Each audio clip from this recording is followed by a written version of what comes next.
Welcome to an episode of GB's Garage. Today I'm going to be talking about some gripes that I have with my 2019 Alfa Giulia Q4. I just want to be clear that these are gripes, these are not deal breakers. I absolutely love this car and I wouldn't change it for anything. So let's start right here at the door. You'll see there's memory buttons for the seats. They work perfectly well, except if you need to change the memory setting while the car is moving. It won't do that. It's the first car I've come across that you can't do that on. So it's just a gripe, again, not a deal breaker. Another gripe are these flappy paddles. They're beautifully made. They work perfectly, except they don't turn with the steering wheel, as you can see here. So if you want to shift in a corner, you can't do that, or you can, but it's a little difficult. But once you get used to it, you're all good. Right, next issue I have is with the screen. It's a pretty big screen. It's nice and clear. It's not a touch screen, but that's not the gripe. The gripe is that when you use Android Auto, it doesn't make use of the whole screen. You have this Android Auto logo that sits over there, and you never have this full screen version.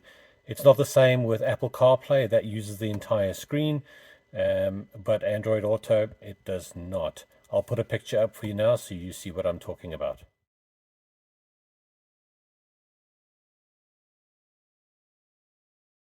Next gripe is the cup holders.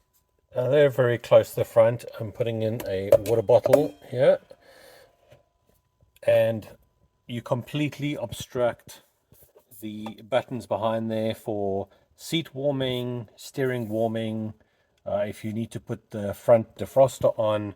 But yeah, this is what it looks like from the driver's perspective. So not ideal. I don't know if they designed it for little cups and not flasks, but there you have it. There is no phone storage here. I mean, you can put your phone in a door pocket, but there is nowhere here to put your phone, which kind of leads me on to this next issue.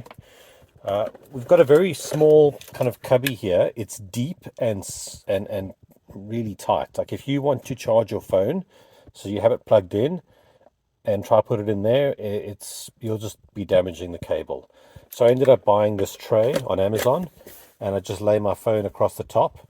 But yeah, there's nowhere really to put your phone unless you get something like this.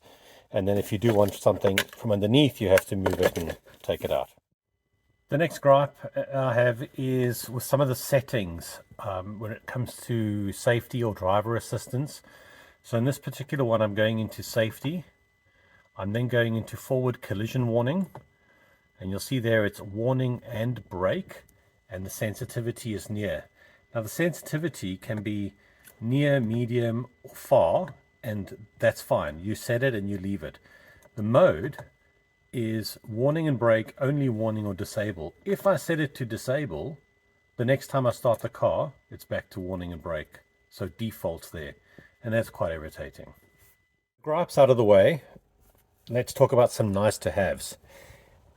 It would be great if that shade was electrically operated like this one.